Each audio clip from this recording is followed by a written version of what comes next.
Taste the Daily. அண்மை செய்தி. வேலூர் மாவட்டம் அணைக்கட்டு சட்டமன்ற தொகுதியில் அதிமுக பொதுச் செயலாளர் எடப்பாடி கே பழனிசாமி பிரச்சாரத்தில் ஈடுபட்டிருந்த நிலையில் ஸ்டாலினின் ஸ்டிக்கர் அரசு செட்டப் ஆம்புலன்ஸை அனுப்பியது. இதற்கு கழக பொதுச் செயலாளர் கடும் கண்டனம் தெரிவித்த நிலையில் தற்போது பல்வேறு சர்ச்சைகள் ஏற்படுத்தியுள்ளது. கூடுதல் விவரங்களை தலைமை செய்தியாளர் ஜெயக்குமார் வழங்க கேட்கலாம். வணக்கம் ஜெயக்குமார், விவரம் என்ன? வணக்கம் மஞ்சுளா.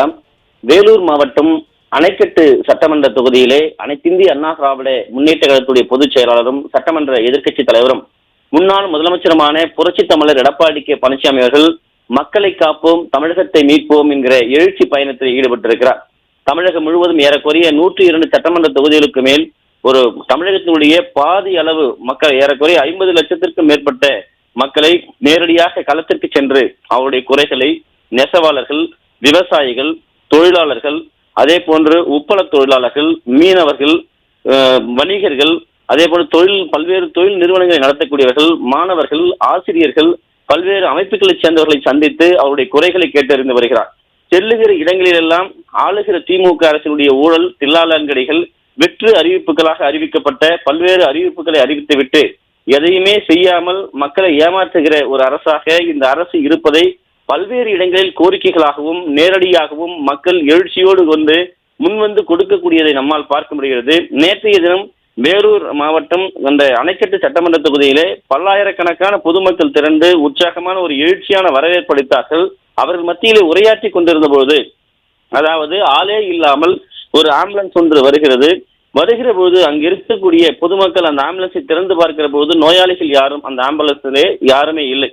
ஒரு அவசர ஊர்தி என்றால் அந்த அவசர ஊர்தியில் செல்லக்கூடிய நோயாளியை அழைத்து செல்லுகிற போது யார் அழைத்தார்கள், எந்த இடத்திற்கு செல்லுகிறார்கள், செல்லுகிற இடத்தில் ஏதாவது பொதுக்கூட்டங்களோ இருந்தால் மாற்று வழியில் செல்லக்கூடிய ஒரு நிலை இருக்கும். மாற்று வழியில் தான் செல்ல வேண்டும். ஏனென்றால் அவசர காலங்களில் செல்லுகிற போது உடனடியாக சென்று அந்த பாதிக்கப்பட்டவரை அழைத்து வர வேண்டும். ஆனால் அப்படி எதுவுமே இல்லை என்பது தெரிய வருகிறது. அங்கு இருக்கக்கூடிய பொதுமக்கள், குறிப்பாக அந்த ஆம்புலன்ஸை திறந்து பார்த்தவர்கள், அந்த ஆம்புலன்ஸை ஓட்டுகிற ஓட்டுநர் மற்றும் அவரோடு ஒருவர் முகக்கவசம் இல்லாமல் அமர்ந்திருக்கிறார்.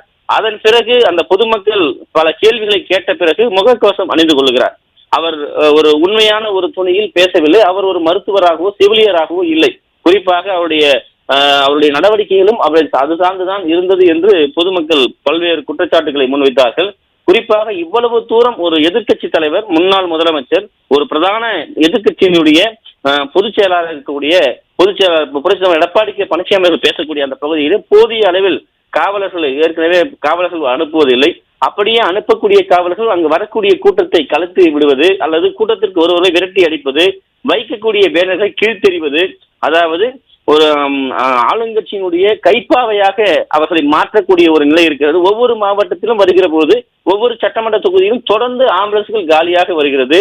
தொடர்ச்சியாக பல்வேறு இடங்களில் அதிமுக பொதுச் செயலாளர் பேசுகிற போது அது காலியாக வந்திருந்தாலும் கூட அந்த ஆம்புலன்ஸுக்கு வழிவிடுங்கள் என்று உரையை நிறுத்திவிட்டு அந்த ஆம்புலன்ஸ் அந்த பொதுக்கூட்டத்தை கடந்து சென்ற பிறகுதான் அவர் உரையை துவங்கி இருக்கிறார். அப்படி இருக்கிற பொழுது நேற்றைய தினம் பொதுமக்கள் திறந்து பார்த்து அந்த ஆம்புலன்ஸிலே ஒருவர் கூட நோயாளி இல்லை. அந்த ஆம்புலன்ஸ் எங்கே செல்லுகிறது, ஆம்புலன்ஸுடைய எந்த நோயாளியும் அழைத்து செல்லாதது ஏன் என பொதுமக்கள் கேள்வி எழுப்புகிறார்கள். அதே நேரத்திலே அவசர உதவி எண்ணுக்கு அழைப்பு விடுத்த நபர் யார், அந்த எண் என்ன யார், அந்த அழைப்பை விடுத்தவுடைய நம்பர் என்ன என்று அவர்கள் கேட்டிருக்கிறார்கள். அதே போன்று ஆம்புலன்ஸ் மருத்துவ உதவியாளரோ மருத்துவரோ நோயாளியோ இல்லாமல் ஏன் இவ்வளவு கூட்டத்திற்கு வந்தீர்கள் என்று கேட்டிருக்கிறார்கள். அவசர ஊர்தியினுடைய ஓட்டுநர் நோயாளியை அழைத்து செல்லுகிற போது எந்த இடத்திற்கு சொல்லுகிறோம் என்கிற அந்த கூகுள் மேப்பினுடைய அந்த லொகேஷன் கரெக்டாக வைத்திருப்பார்கள். அதே போன்று அழைப்பு விடுத்தவர்கள் அதற்கான சீட்டுகள், அதற்கான ஆவணங்கள் எதுவுமே அவர்கள் கையில் இல்லை என்று பொதுமக்கள் கூறுகிறார்கள். ஒட்டுமொத்தமாக பல்வேறு சந்தேகங்களை எழுப்பக்கூடிய ஒரு ஆம்புலன்ஸாக அந்த ஆம்புலன்ஸ் நேற்று வந்திருக்கிறது. அதைத்தான் பொதுச் செயலாளர் திட்டமிட்டு இந்த போன்ற அதிமுக கூட்டத்தை கலைப்பதற்கும் அந்த கூட்டத்தில் பேசுகிற போது மக்கள் மத்தியிலே தேவையற்ற ஒரு பதற்றத்தை உருவாக்குகிறது போல ஆம்புலன்ஸ் சத்தத்தோடு வருகிறது. நோயாளி இல்லாமல் வருகிற ஒரு ஆம்புலன்ஸுக்கு வழிவிட்டால் கூட ஒரு புறமாக சென்று போய்விடலாம்.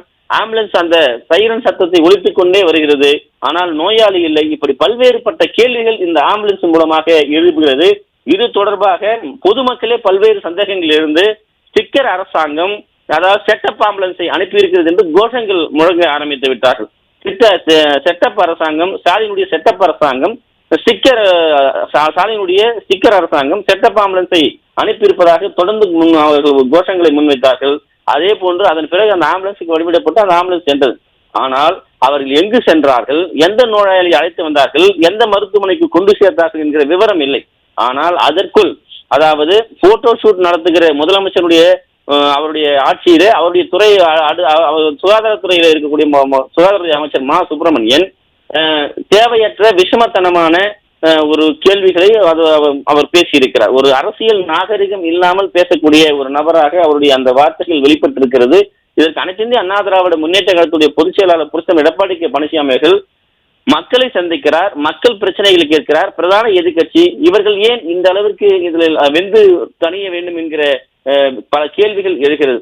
அதாவது இருண்டவனுக்கு மிரண்டதெல்லாம் காடு என்பது போல திமுகவினர் செல்லுகிற இடங்களெல்லாம் இந்த எழுச்சியான வரவேற்பையும் மக்களுடைய ஆரவாரத்தையும் 2026 அந்த சகாப்தம் முடிந்து விடுமோ என்கிற அச்சத்தில் இது போன்று தேவையற்ற, அதாவது விஷமத்தனமான, அதே போன்று அரசியல் நாகரிகமற்ற நடவடிக்கையில் ஈடுபடுவதாக இங்கு இருக்கக்கூடிய பொதுமக்கள் வேதனையோடு அந்த பேசுவதையும் அவர்கள் கூறுவதையும் பார்க்க முடிகிறது. எனவே அரசியல் நாகரிகத்தோடு நடந்து கொள்வது அனைவருக்கும் நல்லதாக இருக்கும் என்பதுதான் பொதுமக்களுடைய எதிர்பார்ப்பு. 2026 திமுகவை அரியணையிலிருந்து இறக்க வேண்டும், அதிமுகவை அரியணை ஏற்ற வேண்டும் என்கிற தமிழகம் முழுவதும் ஒரு எழுச்சியான ஒரு மக்களுடைய அந்த வரவேற்பு, எழுச்சியான அந்த மக்களுடைய அந்த மலர்ச்சியை எல்லாம் பார்த்து திமுகவினர் இது போன்று ஒரு உச்சக்கட்ட வேதனையில் நொந்து இது போன்று தேவையற்ற விஷமத்தனமான தகுதியல்லாத செயல்களை செய்வதாக பொதுமக்கள் குற்றம் சாட்டி இருப்பது குறிப்பிடத்தக்கது. மஞ்சுளா, விரிவான விவரங்களை வழங்கியமைக்கு நன்றி ஜெயக்குமார்.